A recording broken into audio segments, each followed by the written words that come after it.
সেখানে তো পরিবর্তন হয়েছে, কিন্তু প্রশ্ন হলো পরিবর্তন আর উন্নতি এই দুটোর মধ্যে একটা ছোট্ট ডিফারেন্স আছে। মেয়েরা এখন ডিস্কোতে যেতে পারছে, পাবে যেতে পারছে, কিন্তু আবার তাদের একটা পুজোর ইয়েতে এসে একটা তারা মানে কম্পিউটারও একদিকে হ্যান্ডেল করছে, আবার একদিকে তারা আবার নিজেদের পারিবারিক জীবনে একটা খুব কুপমণ্ডুকতার শিকার হচ্ছে। তো এই যে একটা ডুবিয়াস দৈত্য যে বিষয়টা, এটা আমাদের পরিবেশের মধ্যেই আছে। আমরা মানে ভালো মেয়ে হব না ভালো মানুষ হব, এই ডেফিনিশনটা খুব বেড়ে গেছে। আর একটা কথা হচ্ছে যে মানে স্বাধীনতার ডেফিনিশনটা খুব বদলে যাচ্ছে, কেউ বোঝানোর নেই। মানে সামাজিক অভিভাবকেরা এখন ঠিক কনভে করতে পারছে না, বোঝাতে পারছে না যে স্বাধীন জীবন মানে কি। মানে স্বাধীন জীবন মানে তো এটা না যে আমি একটা চৌমাথার মোড়ে মানে সিগারেট খেলাম দাঁড়িয়ে, এটা স্বাধীন নয়। ব্যাপারটা হচ্ছে স্বাধীন মানে আমি মুক্তভাবে ভাবতে পারছি কিনা, আমি আমার জীবনের সিদ্ধান্ত নিতে পারছি কিনা, এবং সেটা ক্ষেত্রে আমার শিক্ষা একটা খুব বড় ব্যাপার। নমস্কার, দেখছেন এন্ডলেস এক্সপ্রেশন। আপনাদের সঙ্গে রয়েছি আজকের পডকাস্টের আমি হোস্ট রিঙ্কি মজুমদার। আমরা বর্তমান এমন একটা সময়ের মধ্য দিয়ে যাচ্ছি যেখানে আমরা আমাদের আশেপাশে যদি তাকাই তো দেখি যে সমাজের একাংশ মানুষ দিনের বেশিরভাগ সময়ই সমাজ মাধ্যম যেমন রিলস বলুন, ইনস্টাগ্রাম বলুন, হোয়াটসঅ্যাপে সময় কাটাচ্ছেন। এবং আমরা আমাদের দৈনন্দিন জীবনে আমাদের আশেপাশের আত্মীয় স্বজন বলুন, বন্ধু বান্ধব বলুন, আমাদের প্রত্যেকের সঙ্গে প্রত্যেকের সম্পর্ক যেন কোথাও গিয়ে সেই যে আগেকার দিনের যে অন্তরঙ্গ আলাপ, মুখোমুখি বসে গল্প করার যে সেই যে একটা আনন্দ ছিল, সেই আনন্দতে কোথাও যেন একটু মানে ভাটা পড়েছে। আমরা সবাই সবার প্রতি আমরা ভালোবাসা, শুভেচ্ছা সবই করছি, দেখাচ্ছি, কিন্তু সমস্ত কিছুই যেন এই সোশ্যাল মিডিয়ার দাপটে মানে কি বলবো, ভার্চুয়ালি একটা আমরা রিলেশন মেনটেন করছি। তো সেই দিক থেকে দেখতে গিয়ে মানে আজকে যে আমরা এই পডকাস্টের কেন আয়োজন করছি, আমরা মূলত সেই আগেকার দিনে সেই অন্তরঙ্গ আলাপ, মুখোমুখি বসে গল্প বলার সেই আনন্দটাকে ফিরে পেতেই আজকের এই অনুষ্ঠানের পডকাস্টের উপস্থাপনা। আজকের পডকাস্টের বিষয়বস্তু হচ্ছে বর্তমান সময়ে এই সোশ্যাল মিডিয়ার জগতে নারীর অবস্থানটা ঠিক কোথায়। এবং আজকের অনুষ্ঠানে আমরা আমাদের কাছে পেয়ে গেছি উত্তর পূর্বাঞ্চলের বিশিষ্ট লেখিকা, গবেষক তথা সাংবাদিক সুপর্ণা লাহিড়ী বড়ুয়া দিদিকে। সুপর্ণা দি, আপনাকে আজকের অনুষ্ঠানে স্বাগত। নমস্কার, শুভ সন্ধ্যা। আজকে আমরা অনুষ্ঠানে একাধিক বিষয় নিয়ে আলোচনা করব। তার মধ্যে যে কটা বিষয়, সবার প্রথমে আমি যেই বিষয়টা মানে সবকিছুর মধ্যে আজকের মূল বিষয়বস্তু হচ্ছে সমাজে বর্তমানে এই ডিজিটাল যুগে নারীর অবস্থান কোথায়। তো আমার যে প্রথম যে প্রশ্নটি আপনার কাছে থাকছে সেটা হচ্ছে, আমরা আমাদের আশেপাশে চারদিকে আমরা দেখতে পাচ্ছি যে গত 50 বছরে নারী সমাজের যথেষ্ট উন্নতি হয়েছে, এবং আমরা সব কিছুতেই ধর্ম বলুন, রাজনীতি বলুন, অর্থনীতি বলুন, মিডিয়া, সাংবাদিকতার জগতে বলুন, সব দিকেই মানে নারীর অভূতপূর্ব একটা পরিবর্তন ঘটেছে, উন্নতি হয়েছে, উন্নয়ন হয়েছে। কিন্তু কোথাও গিয়েই কিন্তু আমরা দেখতে পাচ্ছি যে কোথাও একটা নারী এবং পুরুষের মধ্যে একটা বৈষম্য কিন্তু লক্ষ্য করা যাচ্ছে। তো আমরা সেই জায়গা থেকে আমরা যদি নারী শিক্ষার বিষয়টা মানে তুলে ধরতে পারি, সেই আপনার এই যে গোটা বিষয়টার উপর দৃষ্টিভঙ্গিটা কি? হ্যাঁ, আমি প্রথমে তো তোমাকে ধন্যবাদ জানাই যে আজকের দিনটা খুব গুরুত্বপূর্ণ। আজকে 25 নভেম্বর নারীর প্রতি যেটা হিংস্রতা, ভায়োলেন্স অন ওমেন, তার প্রতিরোধ দিবস আজকে। আর আমরা অনেকেই জানি 8 মার্চের কথা, আন্তর্জাতিক নারী দিবসের কথা, কিন্তু আমরা কিন্তু অনেকেই জানি না এই 25 নভেম্বরের কথা। এই 25 নভেম্বর 80 দশকে লাতিন আমেরিকার কয়েকজন মহিলা কিছু প্রশ্ন করেছিলেন যে কেন বৈষম্য থাকবে। এই প্রশ্নকে কিন্তু তৎকালীন স্বৈরতান্ত্রিক যে শাসক সে মেনে নিতে পারেনি এবং 3 ভগ্নীর কে অত্যন্ত অত্যাচারিতা হয়ে তাদের মৃত্যুবরণ করতে হয়েছিল। এবং এরপরেই থেকেই মহিলারা আজকের দিনটা পালন করছে এবং 90 দশকে রাষ্ট্রসংঘ এটা অনুমোদন দিয়েছে। নারীর অবস্থান 50 বছর, এটা একটা দীর্ঘ সময়। হ্যাঁ, উন্নতি হয়েছে, বিশেষ করে এখন মানুষের ডেফিনেশনই চেঞ্জ হচ্ছে। আমরা এখন আর হোমোসেপিয়ান নেই, আমরা এখন টেকনোসেপিয়ান আধুনিক যুগে হয়ে যাচ্ছি। তো সেখানে তো পরিবর্তন হয়েছে, কিন্তু প্রশ্ন হলো পরিবর্তন আর উন্নতি এই দুটোর মধ্যে একটা ছোট্ট ডিফারেন্স আছে। পরিবর্তন মানে যেমন আমি যদি ভারতবর্ষের ক্ষেত্রে দেখি যে আমাদের রাষ্ট্রপতি দ্রৌপদী মুর্মু, খুব ভালো কথা এবং আমাদের একটা সম্মানের কথা, কিন্তু প্রশ্ন হচ্ছে যে উনি যে সম্প্রদায় থেকে এসছেন সেই সম্প্রদায়ের প্রতিজন মেয়েরই কি উন্নতি হয়েছে জীবনে? ওনার গ্রামের কি এখনও ইলেকট্রিসিটি এসে গেছে, জলের ব্যবস্থা এসছে, বা তাদের প্রিভেসি নিয়ে কি সম্পূর্ণভাবে তারা স্যাটিসফাই? এটা প্রশ্ন। ব্যক্তি জীবনে কিছু উন্নতি হয়েছে, ব্যক্তি জীবনে অনেকটাই হয়তো উন্নতি হয়েছে, কিন্তু সামগ্রিকভাবে মানুষের জীবনে যেটা প্রাথমিক চাহিদা, খাদ্য, বস্ত্র, বাসস্থান, শিক্ষা, সেখানে কতটা উন্নতি হলো আমরা এই গ্রাফটার উপরেই আমরা বিচার করব যে গত 50 বছরে। আজকে আমরা এখানে বসেছি নারীর হিংস্রতার বিরুদ্ধে। আজকে দেখতে পাচ্ছি যে রিসেন্টলি যে আমেরিকাতে ইলেকশন হলো, সেখানে কমলা হ্যারিসকে বলতে হচ্ছে যে অটোনমি অফ বডি, তার মানে সেখানেও আমেরিকান মহিলাদেরও আজকে নিজের দেহের উপরে স্বাধীনতা নেই। তো এই কোয়েশ্চেন্সগুলো আজকের এই টেকনোলজিক্যাল যখন কিনা আমরা আর্টিফিশিয়াল ইন্টেলিজেন্সের যুগে আছি, সেখানেও এই প্রশ্নগুলোই আসছে যে প্রত্যেক 32 মিনিটে একজন নারীকে হিংস্রতার শিকার হতে হয়, প্রত্যেক 39 মিনিটে একজন নারীর উপরে যৌতুকের সমস্যা। সুতরাং আমরা বলবো যে ব্যক্তিগত, হ্যাঁ, যারা মহিলা আন্দোলন করেছিলেন তারা বলেছিলেন যে পার্সোনাল ইজ পলিটিক্যাল। ব্যক্তিগত ক্ষেত্রে হয়তো উন্নতি কোথাও কোথাও হয়েছে, পরিবেশগত, অর্থনৈতিক, সে কী সচ্ছলতা কতটা বা কোন পরিবেশে বেড়ে উঠছে তার ওপর কিছু কিছু বিষয় হয়েছে। কিন্তু নারীর ওপর এখনও মৌলবাদের প্রভাব আছে, ধার্মিক মৌলবাদ।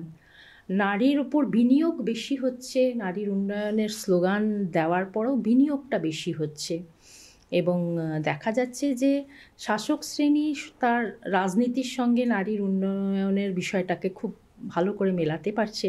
বেটি বাঁচাও, বেটি পড়াও, বিভিন্ন জায়গায় বিভিন্ন ধরনের মেয়েদেরকে দেওয়া হচ্ছে, তাদের যেন অনুদান দেওয়া হচ্ছে।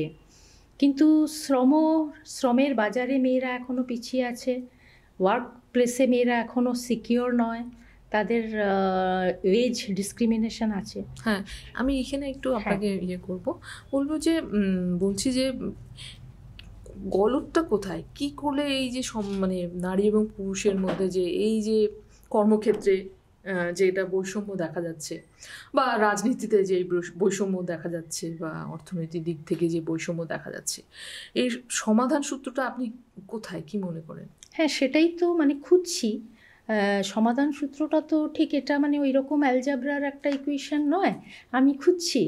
আমার প্রত্যেকটা বই এই জন্য জেন্ডার স্টাডিজের, মানবী বিদ্যা। আমি গত প্রায় 30 বছর ধরে বিভিন্ন বিষয়ে মেয়েদের নিয়ে করছি, এবং আমার মনে হয়েছে যে শুধু টেবিল চেয়ারে বসে লিখলেও হবে না। এজন্য আমি চেষ্টা করি সাধ্যমতো রাজপথে মেয়েদের সাথে এসে দাঁড়াতে। আর আমার মনে হয়েছে যে আসলে একটা বিষয় তো খুব যেটা খুব প্রাথমিক, শাসক শ্রেণীর দৃষ্টিভঙ্গিটা কী, এটার উপর নির্ভর করবে। আমরা যখন সামন্তীয় সমাজ থেকে আমরা আজকের যে সমাজে এসে পৌঁছেছি, আজকে হয়তো আমাদের মধ্যে একটা বাজার অর্থনীতিটা আমাদের কিছুটা পরিমাণে আধুনিক করছে মেয়েদের, কিন্তু সিকিউরিটির জায়গাটা দিতে পারছে না।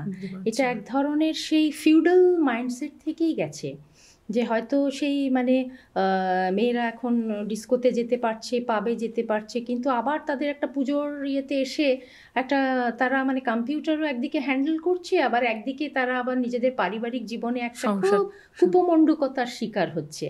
তো এই যে একটা ডুবিয়াস দৈত্য যে বিষয়টা, এটা আমাদের পরিবেশের মধ্যেই আছে। আমরা মানে ভালো মেয়ে হব না ভালো মানুষ হব, এই ডেফিনিশনটা খুব ক্লিয়ার নেই সমাজে। আরো বহুটা পথ, অনেকটা পথে মাইলস টু গো, যেতে হবে। মানে অনেকটা যেতে হবে। এবং যখন আজকে উন্নত দেশ একেবারে, সেখানেই যখন এই বিষয়গুলো চর্চার বিষয় আছে, সেটা একটু তাহলে তো দুঃখজনক। ভারতবর্ষের ক্ষেত্রে তো বৈষম্য আসলে একটা কথা আমি একটা সেইখানটা করি এই সেন্টেন্সটা, যে ধনতন্ত্র কিন্তু বৈষম্যপূর্ণ একটা সমাজ তৈরি করেছে। আজকে মানে হ্যাভ অ্যান্ড হ্যাভ নট বলে যদি বলি, আজকে শ্রেণী বৈষম্যটা এত তীব্র যে মুষ্টিমেয় কয়েকজনের হাতে পৃথিবীর সম্পদ, এবং সমান্তরাল যে বিশাল সংখ্যক মানুষ তাদের নেই, সাধারণ মানুষের হাতে নেই। অর্থ কোথায়? অর্থ নেই। বিশেষ করে কোভিড পরবর্তী সময় আমরা দেখছি ড্রপ আউট বাড়ছে, অনলাইন হওয়ার ফলে গ্রামের মেয়েরা পড়তে পারছে না, শ্রমের বাজারে অত্যন্ত অল্প শ্রম পারিশ্রমিকে মেয়েরা কাজ করছে। আরও আমি বিভিন্ন জনজাতীয়দের সমাজে গিয়ে দেখছি ছোট ছোট মেয়েরা বাজারে আসতে বাধ্য হচ্ছে, যেটা আগে ছিল না। সুতরাং এটা শুধু ভারতবর্ষ বলে না, আমি দেখছি যে দক্ষিণ এশিয়ার, আমরা সাউথ ইস্ট এশিয়ার একটা ক্রাইসিস, এটা আমার মনে হচ্ছে। যুদ্ধ বাড়ছে পৃথিবীতে এবং তাতে বিধ্বস্ত হচ্ছে মেয়েরা, শিশুরা। আমরা কিন্তু দেখতে পাচ্ছি যে বারে বারে সেই ঘুরে ফিরে গিয়ে মেয়েদেরকেই কিন্তু, নারীকেই কিন্তু সফট টার্গেট হচ্ছে নারীরা, সফট টার্গেট হচ্ছে নারীরা। এবং এক্ষেত্রে তো নিশ্চিতভাবে শাসক শ্রেণীর দৃষ্টিভঙ্গি, সোশিও ইকোনমিক অবস্থান, কালচারাল চেঞ্জেস, অনেক ফ্যাক্টরস আছে। এই ফ্যাক্টরসগুলো নিয়ে কাজ করতে গেলে দেখতে পারি যে বিভিন্ন জায়গাতেই যেন সেই সূত্রগুলো একই আসছে। সেই জন্য মানে সমাধানটা, যেহেতু আমি রাজনৈতিক ব্যক্তিত্ব নই, আমিও খুঁজছি অ্যাজ এ রিসার্চার আর কি। দিদি, আপনি গত 20-25 বা 3 দশক ধরেই এই লেখালেখির জগতে আছেন, সাংবাদিকতার জগতে আছেন। বিভিন্ন সময় আপনি বিভিন্ন জায়গায় গিয়েছেন, উত্তর পূর্বাঞ্চলের বিভিন্ন এলাকায়, আপনি প্রত্যন্ত গ্রামে গঞ্জে গিয়েছেন, জনজাতীয় নারীদের সঙ্গে মিশেছেন। আপনার যে এই সাংবাদিকতার যে এই জার্নিটা, শুরুটা ঠিক কিভাবে হয়েছে একটু শুনবো। শুরুটা মানে আসলে আমি একটা বলবো একটা বিষয়, যে আমি যে পরিবারে মানে বড় হয়েছি, সেই পরিবারের মধ্যেই এই উপাদানগুলো ছিল। আমার মা একটি পত্রিকা চালাতেন, সম্পাদক ছিলেন মহিলা। এবং আমরা যখন 80 দশকের মাঝামাঝি, আমার স্কুল জীবন তখন শেষ হচ্ছে, ম্যাট্রিক আমি দিয়েছি, সেই সময় দেখেছি মা মহিলা পত্রিকাটা নিয়ে কি ভীষণভাবে খাটাখাটনি করছে। আমার বাবা রেগুলার স্টেটসম্যানে লিখতেন, চিঠিপত্রের বিভাগটাতে উনি একজন খুব ভালো ছিলেন আর কি। তখন লেটার্স টু এডিটর একটা খুব অন্য বিষয় ছিল আমাদের। যদিও আমরা প্রবাসী বাঙালি ছিলাম, আমরা কখনোই পশ্চিমবঙ্গের বাংলার যে তাদের থেকে আমাদের দূরত্ব ছিল, কিন্তু আমাদের পারিবারিক যেটা মূল্যবোধের মধ্যে যেটা মানে সংস্কৃতি, বঙ্গ সংস্কৃতিরও ছাপ ছিল। আবার ঝাড়খণ্ডে আমার বেড়ে ওঠাটা ঝাড়খণ্ডে, বাবা যেহেতু প্রশাসনিক বিষয়া ছিলেন, ওনার ধানবাদ বা কখনো নর্থ বিহারের প্রত্যন্ত জায়গা, মানে আমাদের মানুষের সঙ্গে মেলামেশা দেখছি যে বাবারা নিজেদের ক্লাস ক্যারেক্টারটাকে সরিয়ে, বাবা যে অফিসার ছিলেন সেটা সরিয়েও বাড়িতে যারা আসতেন একদম প্রান্তিক মানুষ, তাদের প্রতি খুব সহমর্মিতা মায়ের ছিল, বাবার ছিল। তো এগুলো আমাকে একটু ওদের সম্পর্কে জানার জন্য উৎসাহিত করেছিল। এবং আমি যখন মায়ের পত্রিকাটা মহিলার সঙ্গে যুক্ত হলাম, এবং কলেজ লাইফেও দেখলাম যে আমি সায়েন্স নিয়ে পড়লেও আমার ইন্টারেস্টটা লিটারেচারে, তখন আমার মধ্যে একটা ওদের কাছে আরও যাওয়ার একটা বোধ তৈরি হলো এবং আমার ভালো লাগা তৈরি হলো। মানে মিডল ক্লাস মহিলাদের সম্পর্কে আমার কিউরিওসিটিটা যতটা না ছিল আমার প্রান্তিক মহিলাকে জানার, কারণ সেটা একটা আমাদের কলিয়ারি জীবন। কারণ যেই আমরা একটা মধ্যবর্তী সমাজের মানে শহর ছাড়িয়ে কলিয়ারি ফিল্ডে যেতাম ধানবাদ থেকে দূরে, একটা যেন সাদা কালো জীবন, ওই জীবনটাতে একটা এত সংগ্রাম দেখেছি এবং আমার মনে হতো যে এরাও তো বিষয় হতে পারে। আর তখন আবার আমরা পড়ছি, শরৎচন্দ্র পড়ছি, মানিক বন্দ্যোপাধ্যায় পড়ছি, মহাশ্বেতা দেবী পড়ছি, গোর্কি পড়ছি, কাফকা পড়ছি। এগুলো পড়তে পড়তে এবং ওদের দেখতে দেখতে আমার মনে হচ্ছিল যে আসলে জীবনে বোধহয় এই জীবনটাকে নিয়ে কিছু কাজ করা যেতে পারে, এরকম মনে হচ্ছে, এরকম একটা মনে হচ্ছিল। এবং করতে করতে আসা, নর্থ ইস্টে আসা, এবং তারপরেও আমার জীবনসঙ্গীর তার হেল্পে আমি এখানকে জানা, যেহেতু আমি অসমীয়া পরিবারের সঙ্গে যুক্ত হয়েছি, তাদের মাধ্যমেও আমি এখানের গ্রামাঞ্চল জনজাতি পরিবারের মধ্যে যেতে পারা, এবং আমি একটা হেল্প পেয়েছি। আর আমার বারে বারে মনে হয়েছে যে এই যে একটা সুদীর্ঘ বছরের যে আমার মানে যাত্রা, এটা শুধু আমার একার যাত্রা নয়, এটা বললে খুব ভুল হবে। মানে আমার মা বাবা, আমার পরিবেশ, আমার ভাই বোন এবং আমার আত্মীয় পরিজন, আমার কলেজের টিচার, আমার জীবনসঙ্গী, আর এখন আমার ছেলে, সবাই মিলে আমাকে একটা যে উপাদান বা ইকোসিস্টেম দিয়েছে, এর মধ্যে থেকে এগোতে এগোতে আমার মনে হচ্ছে যে আমি খালি লিখেছি, উপাদান সংগ্রহের ক্ষেত্রে সবার একটা বিরাট ভূমিকা।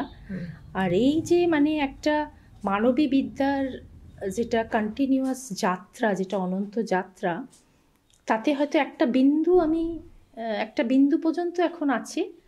এই বিন্দুটা পাওয়ার কিন্তু জন্য সবাইকেই মানে এই মঞ্চের থেকে ধন্যবাদ আর কি। আচ্ছা, আমি যদি আপনার সাংবাদিকতা জীবনের 90s দশক থেকে ধরি, তো দীর্ঘ 30 বছর পার হয়েছে।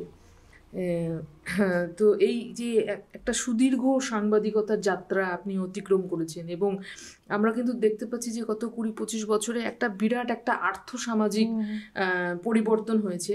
আমরা তার আগে প্রথম বিশ্বযুদ্ধ দেখেছি, তারপর আমরা দ্বিতীয় বিশ্বযুদ্ধ দেখলাম। এর মধ্যে তো একটা এই যে পরিবর্তন হয়েছে, এই পরিবর্তন তো ধাপে ধাপে পরিবর্তন হয়েছে। সেই পরিবর্তনের একটু বিশ্লেষণটা আমি শুনবো, এবং বর্তমান সময়ে এই ডিজিটাল যুগে মানে নারীদের ঠিক অবস্থানটা কোথায়, কিভাবে আপনি এটাকে বিশ্লেষণ করবেন? এই বিশ্বযুদ্ধের এটা তো অনেকটা মানে আমরা যেহেতু এগুলোকে আর তার প্রভাবটা আমরা একটু পেয়েছি, কিন্তু মানে আমার সাংবাদিকতা জীবনের মধ্যে যেটা খুব ইন্টারেস্টিং পরিবর্তন দেখছি সেটা হচ্ছে যে 91, আমি যদি 91টাকে একটা মানে একটা মাইলস্টোন ধরি, তাহলে বিফোর 91 ছিল যেখানে মানে কোনো ইনফরমেশন টেকনোলজি ছিল না। সেই সময় থেকে আমি ধরে নিচ্ছি 92-93 আমাদের ট্রেনি সাংবাদিক হিসেবে আমরা শুরু করলাম। এবার সে সময়টা ছিল মানে ইনফরমেশন টেকনোলজিটাই ছিল না আমাদের তখন। আজকে যেটা ছেলেমেয়েরা সাংবাদিকতা সম্পর্কে পড়ছে, ইনফরমেশন সায়েন্স, আমরা কিন্তু সেখানে সেই রকম আমরা একটা ইনফরমেশন রিলেশন বলে পড়তাম, এবং তাতে একটা চ্যাপ্টার শুধু জার্নালিজমের থাকতো। এই যেটা ডিফারেন্স, এবং আজকে তো আমরা একটা পুরো ইনফরমেশনের মধ্যেই আছি, সকাল থেকে রাত পর্যন্ত ইনফরমেশন আমাদের কাছে চলে আসছে। আর আমাদের কিন্তু প্রাথমিকভাবে শেখানো হতো যে how to collect news, information খুঁজবে কীভাবে। আমার মনে আছে আমাদের কুলদীপ নায়ার ক্লাস নিতে এসেছিলেন একবার এবং ওয়ার্কশপ করেছিলেন। তখন উনি বলেছিলেন যে তোমরা যারা যারা সাংবাদিকতা করবে, তোমাদের ফিল্ডে গিয়ে তোমাদের ঘ্রাণ শক্তিটা ঠিক কুকুরের মতো করে নিতে হবে, যে তোমরা দূর থেকে সংবাদের তোমরা ঘ্রাণ নিতে পারছো। এবং আমার মনে পড়ে একবার কলিয়ারিতে আমি তখনও ন্যাশনাল পেপারে আসিনি, বাংলার সংবাদ প্রতিদিনে আসিনি, আমি স্থানীয়তে কাজ করতাম। আমি দ্য নিউ রিপাবলিক বলে একটা স্থানীয় ইংলিশ পেপার থেকে আমার যাত্রা শুরু, এবং তারপরে আমি কলকাতার সানন্দা, বর্তমানে 1-2 বছর আমি ফ্রিল্যান্সিং করি, এবং পরে আমি সংবাদ প্রতিদিন, এশিয়ান এজের বাংলা, সেখানে আমি একটা বহির্বঙ্গের ডায়েরি ধারাবাহিকভাবে চালাতাম। এবং সেই বহির্বঙ্গের ডায়েরিটা একসময় ঝাড়খণ্ডের বাঙালি পাঠকের জন্য খুব ওটা সুখপাঠ্য ছিল, এবং এডিটর আমাকে খুব এনকারেজ করতেন, কারণ আমি তখন প্রত্যন্ত অঞ্চলে চলে যেতাম। কখনো আমি সিংভূম ডিস্ট্রিক্টে বিড়ি শ্রমিকের ওখানে যেতাম, কখনো কলিয়ারিতে, কখনো আমি ডালটনগঞ্জ হয়ে পালামোতে মহুয়া কালেক্ট করা মেয়েদের স্টোরি করছি। তো উনি খুব ভালোবাসতেন এটা। তো আমি একবার এরকম কলিয়ারিতে জল ঢুকে শ্রমিকরা একদম বন্ধ হয়ে আছে সেটা স্টোরি করতে গেছি। এবং করতে গিয়ে আমি দেখলাম যে আরে এখানে তো অনেক স্টোরি আছে, কিভাবে তার ফ্যামিলির মানে সন্ধেবেলায় নারী পুরুষ দুজনেই মদ খেয়ে এসে শুয়ে আছে, বাচ্চারা মানে বাচ্চাদের মধ্যে একটা খাওয়া পাচ্ছে না, সে কাঁচা চালেরই কিছু কাছে। আমার মনে হলো যে মানে একটা ভদ্র সমাজের পুরো ইকোনমিটাকে ধরে থাকা একটা শ্রমিক জীবন এত প্রিমিটিভ। এটা ভাবতে ভাবতে কি হলো, আমি স্টোরি করতে করতে ভুলেই গেছি যে আমাকে 140 কিলোমিটার যেতে হবে। অটোমেটিক তখন প্রশাসন নিজের গাড়িতে সব সাংবাদিকদের উঠিয়ে নিয়ে চলে গেছে। এবার আমি ফিরবো কখন, সে এক বিচিত্র ভয়। তারপরে আমি দেখলাম আমাদের সাথে এক সাংবাদিক, সে এখন বিবিসিতে আছে। সে বলল যে আমি তো জানতাম যে তুই মানে আরও অনেক স্টোরি করবি। আমাদের সময় মেয়েরা একদম সাংবাদিকতা লাইনে আসতোই না, আমরা পুরো ঝাড়খণ্ডে দুজন ছিলাম, একজন হিন্দুস্তান টাইমসে ছিল আর একজন আমি বাংলাতে ছিলাম। তারপরে কি হবে তারপরে হলো একটা ইট বোঝাই ট্রাকের সাথে চুক্তি হলো যে এই মেয়ে দুটিকে যথাস্থানে পৌঁছাতে হবে। হ্যাঁ, কিন্তু সেও আমরা মানে ঈশ্বরে বিশ্বাসী না হলেও এক ধরনের কার যে আমরা মানে কাকে যে ডাকছি ঠাকুর ঠাকুর করে, কারণ যিনি গাড়ি চালাচ্ছেন তিনিও এতটাই মদ্যপ হয়ে গেছিলেন যে সেই ভাঙা চোরা রাস্তা দিয়ে আমরা রাতে আসছি।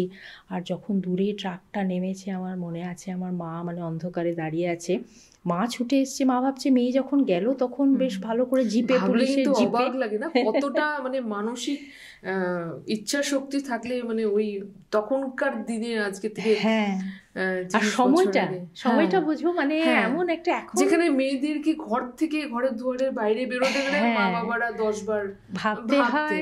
আমাদের বাড়িটা অবশ্য সেরকম ছিল না, খুব লিবারেল একটা ছোঁয়া ছিল, কিন্তু হলেও বাবা কিন্তু বারে বারে বলতেন যে ঘরে থেকে বসে লেখো। বাবার খুব ভয় হতো যে মেয়েদের কি হয় মেয়ে। আর আমিও মানে খুব এদিক ক্ষেত্রে দৃঢ়তা ছিল যে না, আমি এটাকে একটু ঘুরবো, জীবন দেখবো।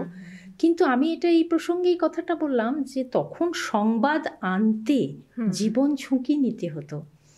এখন যখন আমি হাতের মুঠোয় আমরা সবকিছু পেয়ে যাচ্ছি, মেঘালয় যাই তার আগে সার্চ করে নিই, এখন মণিপুরে গেলে আগে সার্চ করে নিই, এখন সুবিধে হয়েছে।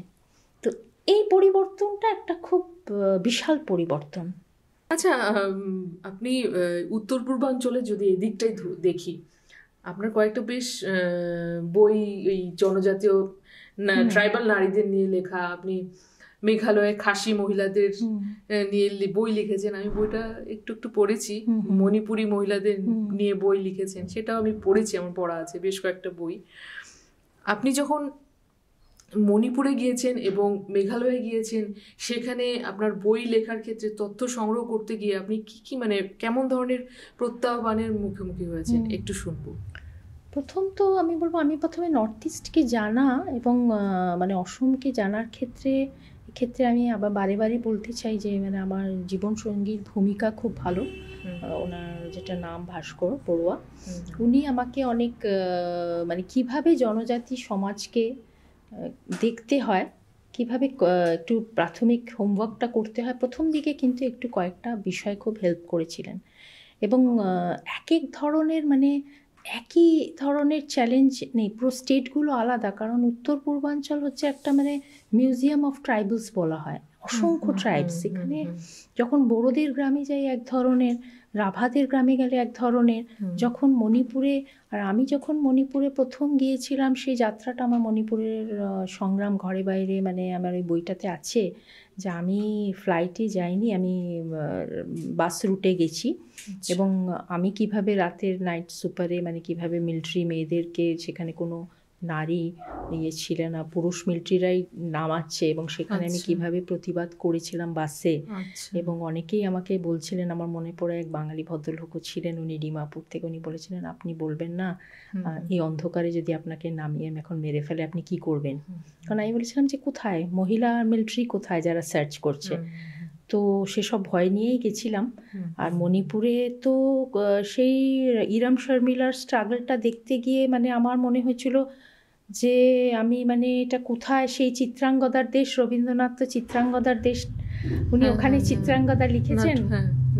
এবং মণিপুরে গিয়ে রবীন্দ্রনাথ যেটা লিখেছিলেন সেই লেখাটা আমি পড়েছিলাম, যেটা 1400 বাংলার দুই বা কিছুতে মানে একটা শান্তিনিকেতনের পত্রিকায় বেরিয়েছিল, সেখানে উনি একটা মানে মনোরম দৃশ্যের কথা লিখেছিলেন এবং আমি আমার সাবকনসিয়াস মাইন্ডে এই মনোরম দৃশ্যটাই ছিল, কিন্তু আমি যে মণিপুরে গিয়েছি সে মণিপুরের মানে প্রতিটি মোড়ে দাঁড়িয়ে আছে সশস্ত্র সেনাবাহিনীরা, একদম উল্টো উল্টো ছবি। হ্যাঁ, এবং আমি মহাশ্বেতা দেবীর দ্রৌপদীটা দেখতে গিয়ে সন্ধ্যের পরে রাস্তা হারিয়ে মানে সে আরেক ওই বুটের শব্দে মানে তখন মানে প্রায় সারেন্ডার করা, সেসব অভিজ্ঞতাগুলো খুব সাংঘাতিক অভিজ্ঞতা, কিন্তু পরে ওগুলোকে মনে পড়ে বই লেখার সময় খুব ভাল লাগে যে এরকম অভিজ্ঞতাগুলো হয়েছে। আর মণিপুরের প্রত্যন্ত গ্রাম অঞ্চলে গিয়ে আমি দেখেছি যে মণিপুরি মেয়েরা এতটাই কর্মঠ এবং সাহসী, এবং তারা সমস্ত মানে ঘরটাকে সামলে রাখে, কিন্তু আর্মির যেটা অ্যাট্রোসিটিস বা যেটা অত্যাচার তার সাথে তারা একসাথে যেভাবে লড়াই করেছে এবং এখনও যেটা করছে, আমি যেটা এখন নতুন যে বই আমার বেরোতে চলেছে সেটাতে আমি এই সংগ্রামটাকে খুব হাইলাইট করেছি। আর মণিপুরের পরে আমি মানে বলবো যে খাসি বইটাতে লিখতে গিয়ে তো আরেক ধরনের, কারণ ওটা ছিল মাতৃপ্রধান সমাজ, এখনো মাতৃপ্রধান। হ্যাঁ, মেঘালয় এখন কিন্তু দেখতে পাচ্ছি যে মূলত মেঘালয় মাতৃপ্রধান সমাজ। আমরা যে আমাদের এখানে সমাজে যেখানে দেখছি যে মেয়েরা বিয়ের পর শ্বশুর বাড়িতে গিয়ে উঠছে, কিন্তু আমরা মেঘালয় যদি তাকাই সেখানে দেখছি যে মানে ছেলেরা বিয়ে হয়ে মেয়েদের বাড়িতে যাচ্ছে। তো এই নিয়ে ছেলেদের মধ্যেও একটা চাপা একটা দুঃখ, একটা কষ্ট রয়েছে। কিন্তু আমরা এখন যত এগোচ্ছি আমরা দেখতে পাচ্ছি কিন্তু মেঘালয়েও মানে পিতৃপ্রধানের একটা যে ট্রেন্ডটা আসছে, তো এর কিন্তু কুফল এবং সুফল দুটোই আছে। মানে কি কি হতে পারে এর ফলে, আপনি কি মনে করেন? হ্যাঁ, মানে পৃথিবীতে মাতৃপ্রধান যে কটা জায়গা একটা দুটো এক্সাম্পল বেঁচে আছে তার মধ্যে তো মেঘালয়, খাসি, তিনটে ট্রাইবসের মধ্যে খাসি, গারো অ্যান্ড জয়ন্তিয়া। কিন্তু আমার আন্ডারস্ট্যান্ডিংয়ে আমি যেটা বদলে যাচ্ছে খাসি মায়েদের গল্প, এই বইটা যখন আমি লিখলাম আমার মনে হলো যে আসলে সত্যি বদলে যাচ্ছে গল্পগুলো বদলে যাচ্ছে। মানে এই মাতৃপ্রধান এখন শুধু একটা ধারা আছে, ম্যাট্রিলিনি যেটা আমরা লিনেজটা ধারাটা আছে, কিন্তু মার্কেট কালচার পুরো মেঘালয়কে, পুরো খাসি সমাজকে একটা এমন দিকে এনে রেখেছে যেখানে এটা একটা মানে পিতৃতন্ত্র পরিবার থেকে খুব আলাদা নয়, হতে পারছে না, তবু আছে। কিন্তু কোথায় কোথায় চেঞ্জগুলো বেশি হচ্ছে, যেমন এই বিবাহ যেটা বললে তুমি, যে পুরুষদের মনের মধ্যে, হ্যাঁ, পুরুষ সাংবাদিকরা সাথে কথা বলতে গিয়ে তারা অনেক দুঃখ প্রকাশ করেছে যে আমি কেন আমার চিরজীবন আমার বাবাকে দেখলাম অন্য পুরুষ হয়ে আছে, মামা এত বেশি পাওয়ারফুল। ওরা এখন কি করছে, শ্বশুর বাড়ি যাওয়ার ব্যাপারটা থাকে না, ওরা এখন আলাদা করে ঘর ভাড়া নেয় শিক্ষিত যারা, তার মানে ওরা লজ্জা পায় এই ধারাটাকে। তাদের জন্ম, মুখে ভাত, তারপরে নামকরণ যেটা ওদের হয়, বিয়ে, সব কিছুর রিচুয়ালসগুলোর মধ্যে চেঞ্জ আসছে। তার মানে কি হচ্ছে, সেটা একটু প্রাতিষ্ঠানিক ধর্মের আসলে অনুপ্রবেশ ঘটেছে, খ্রিশ্চানিটি খুব ঢুকেছে এবং সেখানে তখন নামগুলো বদলে যাচ্ছে, এই যে পরিবর্তন আসছে। হ্যাঁ, এতে করে যে মাতৃপ্রধান এতদিন ধরে দিনের পর দিন যে মাতৃপ্রধানের ধারা চলে আসছে, তাদের মেয়েদের দিক থেকে কোনো খাসি মহিলাদের দিক থেকে বা যারা বয়োজ্যেষ্ঠ যারা আছে, হ্যাঁ, তাদের দিক থেকে কোনো বাধা না, প্রচুর প্রতিরোধ, এবং দুটো ধারাই তৈরি হয়ে গেছে। আমার বইটাতে আমি সেটাই শেষের যেটা আমি সেটাই দিয়েছি যে মানে আমি নিজেও ওদের মিছিলে গিয়ে এটাই বলেছি যে মানে উই ওয়ান্ট ম্যাট্রিলিনি সোসাইটি, কারণ পিতৃতন্ত্র আসলে মেয়েদেরকে আজ থেকে নয়, সেই মনুর সময় থেকে, মনুর সংবিধান থেকে কিন্তু পিতৃতন্ত্র মেয়েদেরকে শুধু শোষিত আর অবদমিত করে রেখেছে। আসলে মনু সংবিধানটা যেটা ছিল সেটা হচ্ছে যে মেয়েরা পড়তে না পেরে মেয়েদের সংসারটাতেই ভালো করে করুক, যজ্ঞে না হলে, আগে প্রি বৈদিক সময় তো আমাদের মেয়েদের খুব ভালো স্ট্যাটাস ছিল, তারা পড়াশুনো করতো, অপালা ছিল, গার্গী ছিল, এরা এত শিক্ষিত নারী। পরবর্তী সময়ে তো মনু তাড়াতাড়ি বিয়ে দিতে হবে, বিয়ের সম্প্রদান করতে হবে, নানা রকমভাবে করেছে। এবং জনজাতীয় মেয়েরা কিন্তু মাতৃপ্রধান মানে ওদের এইটা নয় যে তারা পিতৃতন্ত্রের মতো মানে বাবা সেন্ট্রিক ফ্যামিলিতে অত্যাচার করবে সেই রকম নয়। ওরা ঘর দেখেছে, সংসারটাকে ভালো আগলে রেখেছে, পুরুষরা রাজার কাজ করতে যেত, মানে একটা ওদের ওয়ার্ক ডিভিশন ছিল। কিন্তু আজকে কিন্তু ম্যাট্রিলিনি সোসাইটি আবার একটা অশান্ত সোসাইটি হয়েছে। তার মানে কি হচ্ছে, এই চেঞ্জগুলো আজকে সিএম এর ভূমিকা কমে গিয়ে যেটা ইয়ের ভূমিকা বাড়ছে। সিএম মানে চিফ মিনিস্টার নয়, ওদের যে ক্ল্যানের সিএম আলাদা হয়, সে প্রত্যেকটা ক্ল্যান সিস্টেম মানে একটু ঠিক নড়বড়ে হয়েছে, এখনো ভাঙেনি, নড়বড়ে। ওদের মধ্যে ছোট বোন সম্পত্তি আগলায়, সেই রিচুয়ালটাও অনেকটা চেঞ্জ হয়ে যাচ্ছে। এভাবে একটা চেঞ্জ আসছে, কিন্তু একটা চেঞ্জ আসছে এবং অস্থির সময়। মানে আমার ফাইন্ডিংসটাতে আমি অস্থিরতা বলে মনে করেছি যে এই অস্থিরতাটার কারণ যে ম্যাট্রিলিনি সোসাইটিটা প্যাট্রিয়ার্কির দিকে যাচ্ছে। ভাবতে অবাক লাগে না, আমরা যারা যেই বাবার বাড়িতে ছোটবেলা থেকে একটা ঘরে বড় হয়েছি, আমার বাবা আমার মা আমাদেরকে কষ্ট করে বড় করেছে, মানুষ করেছে, পড়াশোনা করিয়েছে, সমাজে মিশতে শিখিয়েছে, একটা সময় গিয়ে কোথাও বিয়ে দিতে গিয়ে এখনো যে আমরা দেখতে পাচ্ছি যে কন্যাদান করছেন বাবা এত কষ্ট করে, সেখানে আমার একটা প্রশ্ন এখন মনের ভিতরে খোঁচা দেয় যে কন্যা দান কেন হবে? ও তো একটা মানুষ। আমাদেরকে ভাবতে শিখতে হবে যে মেয়ে আগে, মেয়েটাকে মেয়ে ভাবার আগে একটা মানুষ হিসেবে কেন দেখা হচ্ছে না আমাদের সমাজে এখনো। যদিও আমরা এখন দেখছি যে ধীরে ধীরে কন্যাদানের যে ব্যাপারটা কিন্তু আস্তে আস্তে কিন্তু বদলে যাচ্ছে, এবং পুরোহিতের বিয়ে যেখানে হচ্ছে আমরা কিন্তু দেখতে পাচ্ছি যে পুরুষদের পাশাপাশি অনেক মহিলা পুরোহিতও কিন্তু আসছে। সরি, তার মানে ইয়ে হচ্ছে, আমরা দেখছি যে আমাদের 19 যেটা সেঞ্চুরিটা, মানে 19 দশকটাতে পুরোপুরি একটা অন্ধকার যুগই বলবো আমরা। বিশেষ করে যদি একটা বঙ্গ নারীদের কথা দেখি, আমরা সেখানে যত আপার কাস্ট, এক্ষেত্রে আমি পণ্ডিতা রামাবাইয়ের কথা বলবো যে উনি সেই সময় খুব মানে খুব উইথ গাটস বলেছিলেন যে আসলে যেটা আপার কাস্ট মহিলারা, মানে বর্ণপ্রথা, আমাদের ভারতবর্ষ যেহেতু বর্ণপ্রথার ভিকটিম, দেখা গেছে যে আসলে দলিত যে মহিলাদেরকে বলা হয় বা পরবর্তীতে ট্রাইবাল যে মহিলারা, এরা অনেক বেশি কর্মঠ এবং স্বাধীন ছিল। কিন্তু কাস্ট সিস্টেমের যারা ওপরের থেকে এসছে, তাদের ক্ষেত্রে দেখা গেছে যে একটা পারিবারিক শুদ্ধতা এগুলোকে শেখানো হয়েছে, যেন এগুলো মেয়েরাই মানে ক্যারি করবে, যেন মেয়েদের মধ্যে মানে এই যে পর্দা প্রথা ছিল বা এই যে বৈধব্য যন্ত্রণাটা সহ্য করতে হতো, কম বয়সে বিধবা হলেও যে চুল কেটে ইত্যাদি করা হতো, যে মেয়েদেরকে এক একটা জীবন, মানে বাঁচার অধিকারটুকু কেড়ে নেওয়া হতো। আর সেই ক্ষেত্রে কি হলো যে বিবাহর যে সিস্টেমটাও এলো, সেটাতে মেয়েকে মানে কি হচ্ছে যে মন্ত্রের মধ্যেই থাকছে যে তোমাকে সম্প্রদান করা হচ্ছে। এবার এই সম্প্রদানের অর্থই হয়ে যাচ্ছে যে সেখানে কিছু পণ্য সামগ্রীর মতো একটা মেয়েকেও দান হচ্ছে, একটা সামগ্রী। কিন্তু জনজাতীয় সমাজে কিন্তু সম্প্রদান ছিল না, নেই। এখন আধুনিক যুগে কি হচ্ছে যে ওরা মানে আগে যেমন ছিল মেয়েদের বিবাহের ক্ষেত্রে, আমরা বাঙালিদের ক্ষেত্রে দেখতাম একটা গোধূলি লগ্ন, একটা লগ্ন, খুব বিয়ের লগ্ন পার হয়ে গেলে লগ্ন ভ্রষ্টা, এটা তো সমাজ কর্তৃক তৈরি করা।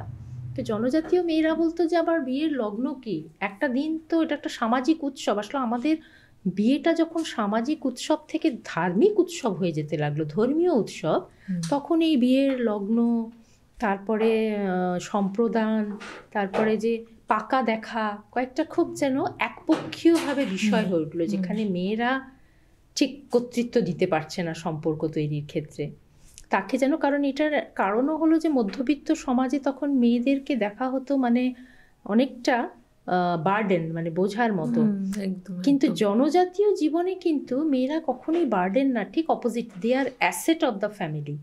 কারণ একটা জনজাতীয় মেয়ে, সে বাজারে যায়, সবজি বিক্রি করে, সে কৃষির ক্ষেত্রে কাজ করে, সে আবার পুরুষ, মানে অর্থনীতিটা যার হাতে থাকে। তো জনজাতীয় মেয়েদের হাতে সবসময় বাড়ির অর্থনীতিটা ছিল। আজকে কিন্তু চেঞ্জেস হচ্ছে, আজকে আবার একটা পড়াশুনো, মানে আমি সাম্প্রতিক সময় দেখলাম যে একজন জনজাতীয় রাভা কমিউনিটির একটি মেয়ে অন্য কমিউনিটির ছেলেকে বিয়ে করার সময় ঠিক যেটা যেটা রাভা কমিউনিটিতে সিস্টেম ছিল না, লগ্ন এগুলো সব মেনে বিয়ে করতে খুব আগ্রহী হচ্ছে। তাদের মনে হচ্ছে যেন এই সংস্কৃতাইজেশনের মধ্যে থেকে একটা উন্নতি হচ্ছে, উন্নয়ন, মানে আমাদের যেন ক্লাস প্রমোশন হচ্ছে। আর এই ধরনের এই মানে যেটা দ্বন্দ্ব, সামাজিক দ্বন্দ্ব, আমার মনে হয় আসলে এটাই সমাজটা তৈরি করছে। যে সময় মনু তৈরি করেছিল একটা সংবিধান, মেয়েদের ভেতরে ঢুকিয়ে দিয়েছিল, বা অন্য ধর্মে বোরখা হিজাব কোথাও, মানে প্রত্যেকটা ধর্মেই কিন্তু দেখা গেছে তার মৌলবাদিতার, ধর্ম খুব ভালো বিষয়, ধর্মের মেন যেটা কনসেপ্ট সেটা বন্ধন, কিন্তু ধর্মকে মৌলবাদিতা মানে সামাজিক রাজনৈতিক কারণে যখনই ব্যবহার করা হচ্ছে, ভিকটিম হচ্ছে মেয়েরাই। আপনি এত বই লিখেছেন, এই ট্রাইবাল মেয়েদের নিয়ে বই লিখেছেন, ওদের মানে ওদের জীবন নিয়ে, ওদের জীবন ধারণ নিয়ে, ওরা কি করছে, ওদের কর্মক্ষেত্র নিয়ে, ওদের দৈনন্দিন জীবনের যেটা সংগ্রাম আছে, সংগ্রাম নিয়ে লেখার, ওদের জীবনটাকে আকর্ষণ করলো কেন? ওদের কোন জিনিসটা আপনাকে বেশি করে ভাবায়?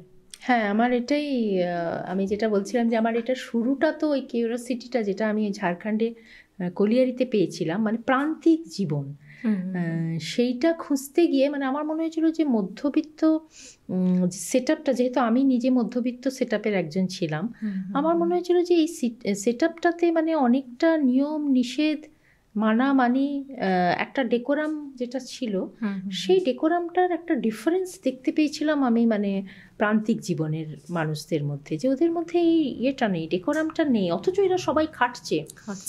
এই বিষয়টা আমাকে খুব ভাবিয়েছিল। আমার মনে হয়েছিল যে সমাজটা তো দাঁড়িয়ে আছে এই ওদের একটা শ্রমের উপর। সুতরাং ওরা, বিশেষ করে এটা আমি বলবো মানিক বন্দ্যোপাধ্যায় পুতুল নাচের ইতিকথা বা পদ্মা নদীর মাঝি, বা আমি সতীনাথ ভাদুরীর জাগরী, এই বইগুলো মানে পড়ার পরে আমার মনে হয়েছিল যে ওরা আসলে লেখার বিষয় হওয়া উচিত। সেটা করতে করতে আমার মধ্যে এক ধরনের পরবর্তী সময় আমার মনে হয়েছিল, আমি যখন নিউজ করতে যেতাম তখন আমার মনে হয়েছিল যে কোথাও যেন মেয়েদের বিষয়টা বেশি হাইলাইট হচ্ছে না। সেটা আবার আরেক ধরনের কিউরিসিটি দিল যে না, নিউজের মধ্যে তো ওমেন সেন্ট্রিক নিউজ কেন হবে না।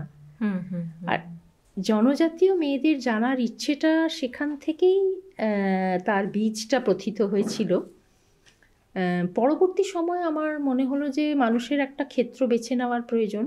আমি সুনীতি কুমার চট্টোপাধ্যায়কে দেখেছি, উনি কিরাত সংস্কৃতির ওপর লিখেছেন প্রচুর, কিন্তু আমার মনে হয়েছে ভারতবর্ষে আসলে শুধু ট্রাইবালস মহিলাদের নিয়ে লেখা বা মানে কাজকর্ম করার পরিধিটা অনেক, কিন্তু হয়েছে কম।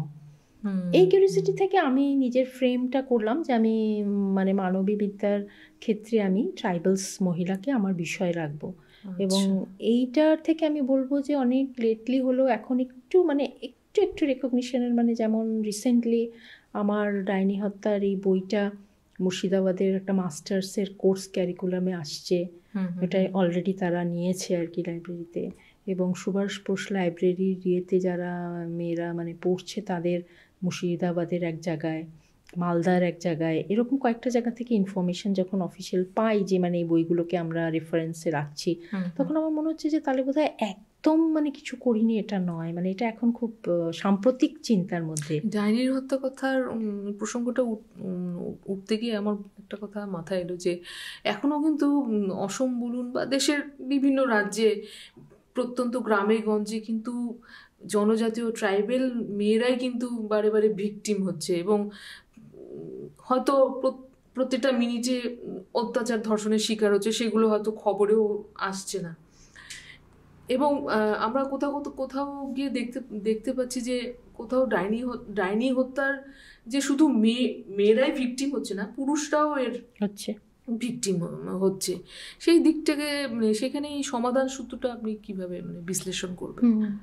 আসলে ডাইনি হত্যার উৎস সন্ধানে বইটা লিখতে গিয়ে মানে আমি এটা ক্ষেত্রে আমি বিরুবালা রাভান্দির কথা একটু বলবো। গোয়ালপাড়ার উনি সম্প্রতি মারা গেলেন।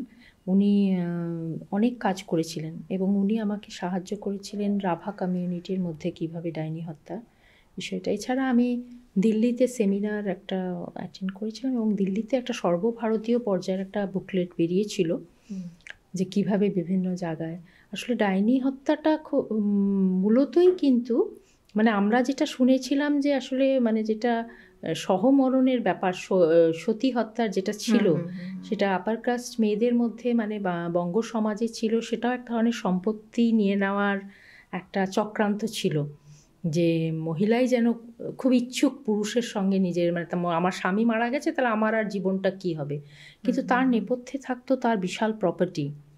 মানে রামমোহন রায় আর পরবর্তী সময় বিদ্যাসাগর এনারা না থাকলে যেমন বঙ্গ নারীর বেঁচে ওঠাটা মুশকিল ছিল, আর সেক্ষেত্রে মিশনারিদের স্কুল তৈরি। জনজাতীয় মেয়েদের মধ্যে কিন্তু আমি দেখলাম যে আসলে মহিলারাই সমাধানের পথের জন্য এগিয়ে এসছে, কিন্তু জনজাতীয় মেয়েদের ক্ষেত্রেও সেই একই মানে প্রথম যখন ইউরোপে যখন ডাইনি হত্যাটা হচ্ছিল তখন কিন্তু কমপ্লিট ছিল যে একটা প্রাতিষ্ঠানিক ধর্মর অনুপ্রবেশ, প্যাগানিজমকে ভেঙে দাও। আগে ছিল কিন্তু মিশরীয় পাহাড়ের উপরের থেকে প্যাগানিস্টরা যখন মানে অ্যানিমিজম, জনজাতীয় ওয়েস্টার্ন জনজাতীয়, ওরা কোনো প্রাতিষ্ঠানিক ধর্ম ছিল না, ওরা পাহাড়কে পুজো করতো, জঙ্গলকে পুজো করতো, নদীকে পুজো করতো। যখন প্রাতিষ্ঠানিক ধর্ম আসছে যে কোনো একজন ঈশ্বরের প্রতিষ্ঠা করছে, তো এই ফাদারই সর্বোচ্চ, সেটা যারা অস্বীকার করতো তাদের উপর তাদের পুড়িয়ে মারা হয়েছে। এবং এই ক্ষেত্রে আমি একটা কথা বলি যে ফ্রান্সে মানে ফরাসি দেশে এক সময় কৃষকরা মানে কি বলতো, যখন সকালবেলায় খেতে কাজ করতে যেত, প্যাঁচার ডাক শুনলে বলতো যে আজকে নয় কারোর ঘরে মৃত্যু হবে, নয় কন্যা সন্তান জন্ম নেবে।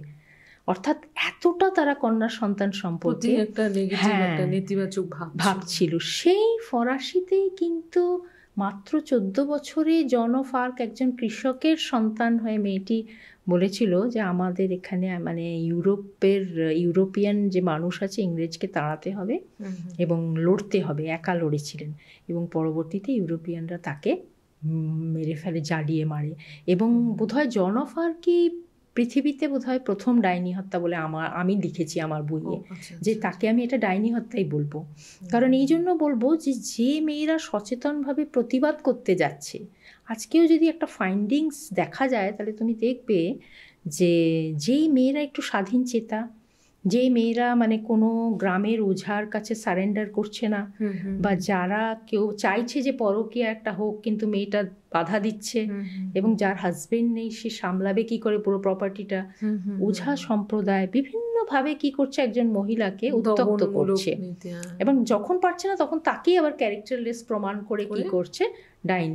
এবং দেখা গেছে কিন্তু মহারাষ্ট্রে শ্রমিক শ্রেণীরও কিছু মেয়েকে কিন্তু ডাকিনি বলার মেন কারণ হচ্ছে যে একজন মেয়ের ইন্টারভিউ নিয়েছিলাম আমি, সেখানে দেখতে পেয়েছিলাম যে মেয়েটি সুন্দরাবাই, সে কি করেছিল, সে তার হাজবেন্ড মরে যাওয়ার পরে তাকে এতটা পর্যন্ত বলা হয়েছিল যে তোমাকে কাজ দেব, সব কিছু করবো, কিন্তু তুমি যদি আমার কাছে সারেন্ডার না করো তুমি আর কাজই পাবে না।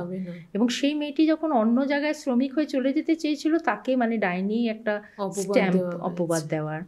তারপরে দেখা যাচ্ছে যে এই যে প্যাট্রিয়ার্কি, পিতৃতন্ত্রটা মেয়েদের স্বাধীন চিন্তাকে সম্মান করেনি, শুধু সম্মানই নয় তাকে অত্যাচার করার চেষ্টা করেছে।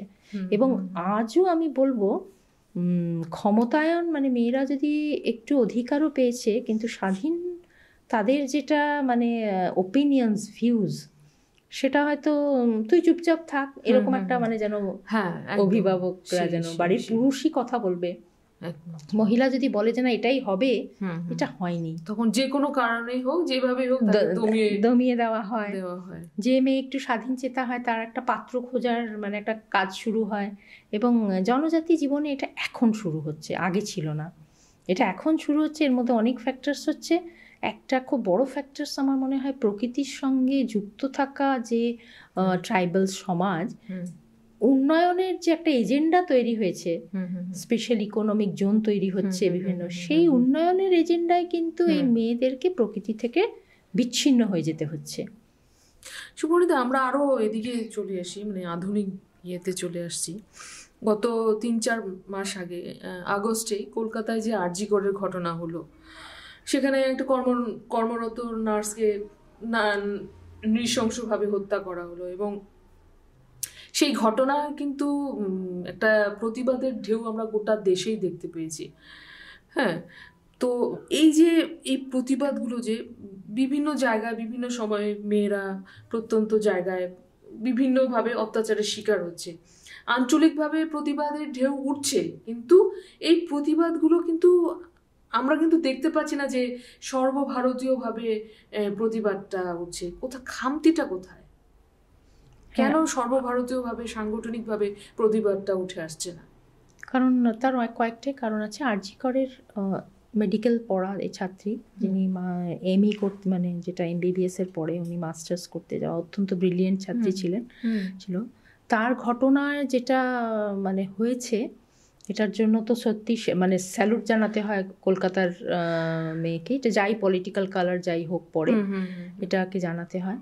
এবং একই সময়ে অসমেও কয়েকটা ঘটনা ঘটেছিল এবং আমরা সেখানে একটা আরজি করের সাথে একসাথে মিলিয়ে আমাদের এখানে 5টা সংগঠন আমরা একসাথে এখানে প্রতিবাদ করেছিল, তাতে আমি ছিলাম।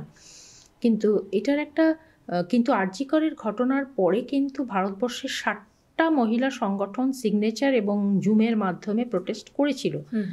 তার মানে একদম হচ্ছে না তা নয়, কিন্তু অনেকগুলো ফ্যাক্টরস। একটা হচ্ছে যে মিডিয়া কতটা জায়গা দিচ্ছে মেয়েদের ঘটনাগুলোকে, কতটা সিরিয়াসলি নিচ্ছে, এটা একটা প্রশ্ন। সেকেন্ড একটা প্রশ্ন হচ্ছে যে পলিটিক্যাল কালার করে দেওয়া হচ্ছে। আজকে তৃণমূল এরিয়াতে গিয়ে হয়তো স্যাফরন বলছে, আবার স্যাফরন এরিয়ায় হলে এটা হচ্ছে, কোথাও সংখ্যালঘু মেয়েরা হলে সেটাকে আবার তাদের মধ্যেই সলভ করার কথা হচ্ছে। মানে আমাদের যেটা রাজনৈতিক দৃষ্টিভঙ্গি, এটা কিন্তু ডমিনেট করছে যে এটা প্রধান ইস্যু হয়ে উঠতে পারছে না। সেখানে অসংখ্য মানে আমার বারে বারে মনে হয় যে মেয়েদের আসলে এই সংসদীয় যেটা গণতান্ত্রিক ব্যবস্থা, তাতে মেয়েদের খানিকটা ব্যবহার করা হয়েছে। তার মানে এখানে ব্যবহার করা হয়েছে মানে এখানে তো একটা সংসদীয় রাজনীতিতে পুরুষরা তাদের রিপ্লেস হিসেবে মেয়েদের ঢোকাচ্ছে। কারোর হাজব্যান্ড চিফ মিনিস্টার, তো সে আবার কারোর মন্ত্রী, তো তার ওয়াইফকেও বসাতে চাইছে। রাজনীতিটা মেয়েরা একসময় অসমে কিন্তু প্রচুর মুভমেন্ট হয়েছিল, দেখা গেছিল যে তেল এখান থেকে বাইরে নিয়ে যাবে তার বিরুদ্ধে মেয়েরা বলেছিল তেল দেবো না রক্ত দেবো, এবং শহীদও হয়েছিল অনেক মেয়েরা। তারপরে তেভাগা আন্দোলনে প্রচুর মেয়েরা এগিয়ে এসেছিল, চিপকো আন্দোলন মেয়েদের ছিল। এখনো বৃহৎ নদী বাঁধের এগেনস্টে বা এই গত 1-1.5 বছরে কিন্তু অসম সরকারের অসমেও কিন্তু আমরা দেখেছি যে অসম সরকার বাল্যবিবাহ ঠেকাতে বেশ কড়া অবস্থান নিয়েছেন, এটা প্রশংসনীয়। কিন্তু এই ক্ষেত্রে একটা কথা আমি বলবো যে আসলে বাল্যবিবাহটা কখন কোথায় হচ্ছে, কি পরিস্থিতিতে, এটাকেও একটু দেখার, এটাকেও মানে রাজনীতির সাথে যুক্ত না করা ভালো এক। আর 2 নম্বর হচ্ছে যে কেন একটা জায়গায় একটা বাচ্চা মেয়েকে মানে তার পড়াশুনোর সময় তার মধ্যে বিবাহের একটা ইচ্ছে জাগছে একটা ছেলেমেয়ের মধ্যে, এবং তারা কি স্কুলে যেতে পারছে, তারা কি বই পাচ্ছে, তারা কি এডুকেশনটা সেখানে প্রধান হচ্ছে, এটাও দেখার প্রয়োজন। শুধু মানে বাল্যবিবাহ করলো বলে একটা প্যানিক করে অত্যাচার করে জেলে ঢুকিয়ে যেটা শুরু হলো, এবং তাতে অনেক ঝাঁপিয়ে আত্মহত্যা করার ঘটনাও ঘটলো, এই প্যানিকটা হওয়া উচিত না। স্বাভাবিক তো সমাজে যে একটা ছেলে মেয়ে পড়বে, আমাদের এখানে প্রথমত যে গ্রামে গঞ্জে বা কিছুতে একটা ছেলে একটা মেয়ে কথা বলার মতোই এখনো পরিবেশ তৈরি হয়নি, সে বন্ধু হওয়ারই পরিবেশ হয়নি। যে কোনো মেয়ে যদি বলে যে ঘরে এসে যে আমার বন্ধু, সঙ্গে সঙ্গেই সেখানে একটা মানে পর্দা চলে আসছে, কে বন্ধু, কোথাকার বন্ধু, কোন মানে সম্প্রদায়ের বন্ধু, কোন ধর্মের বন্ধু, এই বিষয়গুলো। এই কালকেই যে ঘটনাটা ঘটলো নলবাড়ির কাছে, একটি ছেলের কে এই প্রেম করার বিষয় নিয়ে মানে পিটিয়ে সে আজকে তার বোধহয় চোখও খারাপ হয়ে গেছে আর কি, সে এখন হসপিটালে আছে। তো এই ঘটনাটা তো এটাই বোঝায় যে আমরা স্বাধীনভাবে এখানে ছেলে মেয়েদেরকে আমরা মেলামেশাও করতে দিচ্ছি না।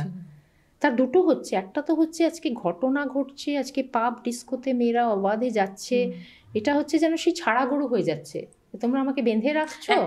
একটা শ্রেণীর নারীকে আমরা দেখছি একদম অবাধে স্বাধীনতা উদযাপন করছে, এটা স্বাধীনতা নয়, এটা স্বাধীনতা নিজের মতো করে জীবনটাকে বাঁচতে চাইছে।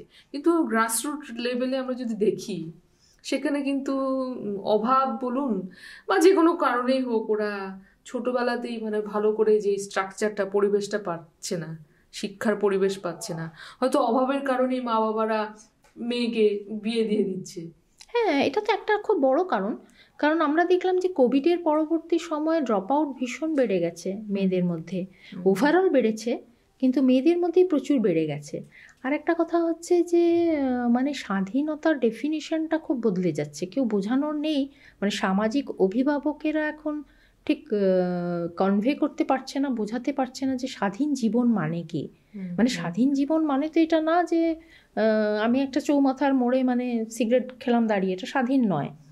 ব্যাপারটা হচ্ছে স্বাধীন মানে আমি মুক্তভাবে ভাবতে পারছি কিনা, আমি আমার জীবনের সিদ্ধান্ত নিতে পারছি কিনা, এবং সেটা ক্ষেত্রে আমার শিক্ষা একটা খুব বড় ব্যাপার। এটা হচ্ছে না কিন্তু। পড়াশুনো এবং প্রান্তিক মানবীরা তো এমন অবস্থায় আছে যে মেঘালয় তো আমি দেখছি 12-13 বছরের মেয়েরাই বাজারের মধ্যে শাক সবজি, আগে এটা ছিল না এত ছোট ছোট মেয়েরা। মানে আমি দেখেছি যে খুব ছোট ছোট মেয়েরা এখন আসছে মায়েদের সাথে বাজারে এসে বসছে, ওরা স্কুল যায় না। রিসেন্টলি আমি গেছিলাম পুলিশ বাজারে, বড়া বাজারে, এরকম একটি মেয়েকে আমি জিজ্ঞেস করলাম যে তুমি স্কুলে যাও না নাকি আজকাল? বলো না, আমরা তো এখন স্কুলে যেতে পারি না কোভিডের পরে, কারণ এখন মানে আর্থিকভাবে, এবং স্কুলগুলো সব গভর্নমেন্টের মানে হ্যাঁ আগে যেটা ফ্রি ছিল, আমাদের অসমেও এখন জনজাতি স্কুলগুলো উঠে যাচ্ছে। ইংলিশ মিডিয়াম স্কুলের যেটা সবার পড়ানো সম্ভব নয়, সরকারি স্কুলগুলোর অবস্থা খুব খারাপ। খাতা বই কিন্তু একটা খাতাই ক্লাসমেটের দাম হয়ে যাচ্ছে 50 টাকা। তো সে চালই কিনবে না, চালটা না হয় ফ্রি পায়, কিন্তু তার জীবনে শিক্ষার বিষয়ের যেগুলো সেগুলো। আরও একটা কথা হচ্ছে যে স্মার্টফোন একটা সময় পড়াশোনার জন্য কম্পালসারি হয়ে গেছিল, সেটাই অনেকে কিনতে পারেনি। আমি রিসেন্টলি এখানে গুয়াহাটি স্টেশনের কাছে হরিজন বস্তিতে একটা ছোটোখাটো সার্ভের মতো করতে গিয়ে দেখলাম যে অনেক মেয়েরা এরকম একজন টিচারের কাছে গিয়ে একটা স্মার্টফোন নিয়ে কিছু পড়াশোনা করছে, অনেকে সেটাও পারছে না। ইনফ্রাস্ট্রাকচারটাতে কোনো পরিবর্তন না এলে মেয়েদের এই প্রতিরোধের বিষয়গুলো, মেয়েদের এই সমস্যাগুলো, মানে ব্যাপারটা কিন্তু যথেষ্ট হতাশাজনক। আমি হতাশায় বিশ্বাসী নই, আমার মনে হয় প্রতিরোধ হবে, আর এটার থেকে সলিউশনও বের করতে হবে। কারণ আমার মনে হয় আসলে মানুষ যখন বাধা পায় তখন আরও বেশি এগিয়ে যাওয়ার প্রেরণা পায়। এই জন্য মেয়েরা এগোচ্ছে বলে আমার মনে হয় এটার জন্যেই, মানে যে যেভাবে নিচ্ছে। কিন্তু মেয়েদের মানে আসলে একজন আরেকজনের হাত ধরাটা খুব প্রয়োজন, খুব প্রয়োজন।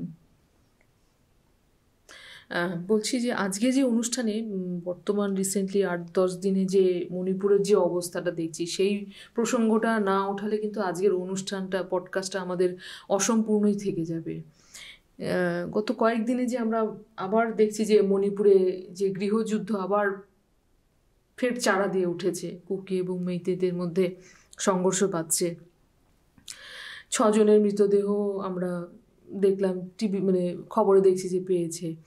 এই যে গৃহযুদ্ধ হচ্ছে গত 1 থেকে 1.5 বছর ধরে, এত মানুষ সেখানে আশ্রয় শিবিরে রয়েছে, ছোট ছোট শিশুরা, ওদের ভবিষ্যৎ কি হবে? ওরা স্বাভাবিক স্কুলে স্বাভাবিক পরিবেশের মধ্যে বেড়ে উঠতে পারছে না, ওদের ভবিষ্যৎও মানে এই প্রশ্নের মধ্যে চলে এসেছে।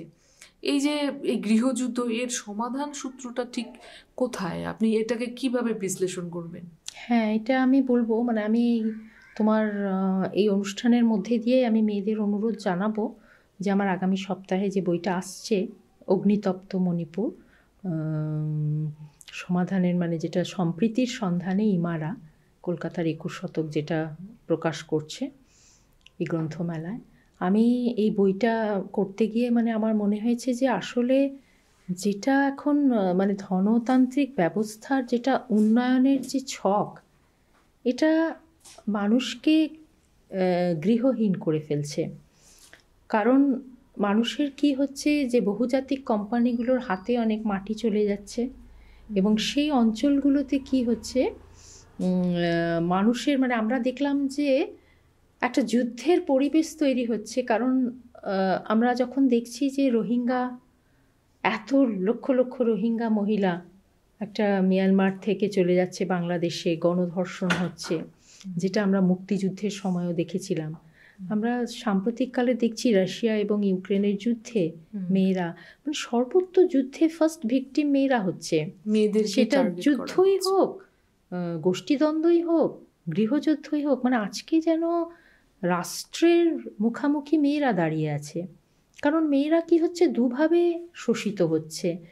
এক হচ্ছে তারা মানে শ্রেণীগতভাবে, আর একটা বেড়ে গেছে হচ্ছে রিভেঞ্জ রেপ, মানে একটা গোষ্ঠী আরেকটা গোষ্ঠীর মেয়েকে রেপ করে যেন রিভেঞ্জ নিচ্ছে সফট টার্গেট হিসেবে। আমরা দেখছি কুকিও আক্রান্ত হচ্ছে মেয়েরা, মেয়েতে আক্রান্ত হচ্ছে মেয়েরা। ত্রাণ শিবির থেকে মেয়েদের উঠিয়ে নিয়ে যাওয়া হচ্ছে, তাদেরকে হত্যা করা হচ্ছে, তার আগে হত্যা করার আগে। এটা মণিপুরের হিস্ট্রি নয়। যে মণিপুরে ইমারা সংঘবদ্ধভাবে একসময় লড়েছে আর্মির বিরুদ্ধে, সেই মণিপুরি মেয়েদেরকে আজকে চক্রান্ত করে টুকরো টুকরো করা হচ্ছে। কোথাও যেন আমরা দেখতে পাচ্ছি যে ব্রিটিশরা যে ডিভাইড অ্যান্ড রুল পলিসিটা তৈরি করে গিয়েছিল, সেই ওই প্রভাব থেকে কিন্তু আমরা আজও মুক্ত হতে পারিনি, আজও মুক্ত হতে পারিনি। আজকে কি হচ্ছে, আরেকটা ডেঞ্জার বিষয় হচ্ছে যে আজকে এই সম্পূর্ণ মার্কেট ইকোনমি অ্যান্ড কর্পোরেট, মানে বহুজাতিক যে সমস্ত কোম্পানিজ এবং রাষ্ট্রের একটা যেন নেক্সাস তৈরি হচ্ছে, যার ভিকটিম হচ্ছে মেয়েরা। মানে আমি যখন কুকির এই অঞ্চলগুলোতে, যেখানে আজকে 60,000 মানুষ যদি ত্রাণ শিবিরে থাকে এবং সেখানে নির্বিকার একটা দেশ, ভাবা যায় সেখানকার পরিস্থিতি অবস্থাটা কেমন রয়েছে। কত হাজার, 22,000 না 23,000 শিশু শুধু ট্রমাটাইজড হয়ে আছে। আমরা এটা বুঝতে পারছি না।